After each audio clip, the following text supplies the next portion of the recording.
On a remote coastline like this, the most severe threat to a multi-million-dollar tech asset resides in the creator's own circle.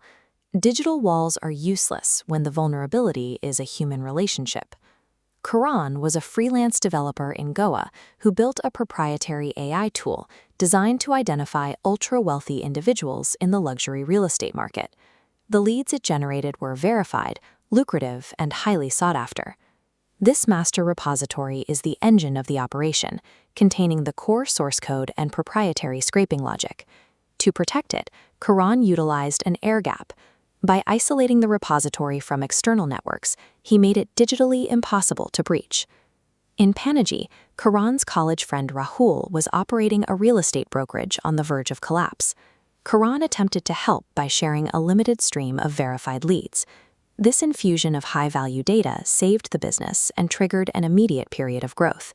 This created access creep. Granting a third-party limited, benign access often generates a hunger for total system control. Rahul's business partner, Sneha, saw that these leads were only a fraction of the AI's potential. She realized that owning the source code outright was worth more than the partnership itself. Sneha pressured Rahul with a toxic ultimatum. He would either orchestrate a trap to seize the master code, or she would file for a divorce that would dismantle the company. A professional favor had been weaponized. Rahul and Sneha were now a coordinated insider threat, operating with the full confidence of their target. Under the pretext of a thank you dinner, Rahul lured Karan onto a newly purchased private yacht. The invitation moved Karan away from the familiarity of his home office, stripping away his environmental support and every potential witness. Rahul sailed the vessel miles into the Arabian Sea, deliberately moving beyond the range of all cellular networks. This map tracks the movement into a compromised dead zone. By severing the communication layer, Rahul neutralized Karan's ability to call for help or trigger remote security protocols.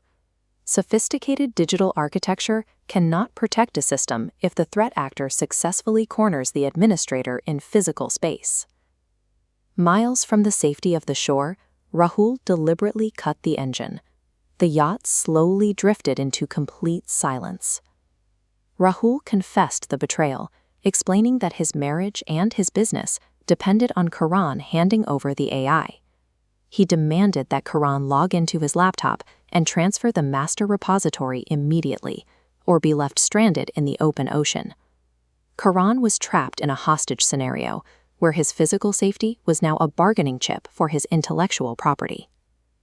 Karan did not panic or argue. He maintained total emotional control. This psychological discipline creates a human firewall, denying the attacker the leverage of fear. He feigned compliance, telling Rahul he would gladly provide the code to save his friend's marriage. To make the deception credible, he described a fictional security protocol involving a physical, encrypted hardware key. Karan claimed this master key was too high a risk to bring onto a boat and remained plugged into his desktop computer at the hotel. Rahul, blinded by the prospect of a bloodless victory, immediately restarted the engine and turned the yacht back toward the Panaji harbor to retrieve it. By inventing a security requirement, Karan manipulated his captor into providing the very extraction he needed. As the yacht reached the pier, Karan returned to the safety of a crowded public environment. He leapt onto the dock and disappeared into the dense tourist market, utilizing the crowd to break line of sight and prevent a second physical confrontation. Regaining the physical perimeter is the first priority in any compromised situation. Once secure, Karan initiated an immediate incident response. He did not wait for an explanation or an apology. He revoked every level of Rahul's database access and blocked all communication. This illustrates a zero-trust framework. In this model, trust is never assumed, and access is permanently severed the moment a threat is verified. Asset protection relies on digital encryption and the psychological strength to endure a sudden betrayal. When a trusted ally attempts a breach, the only logical response is a permanent lockout.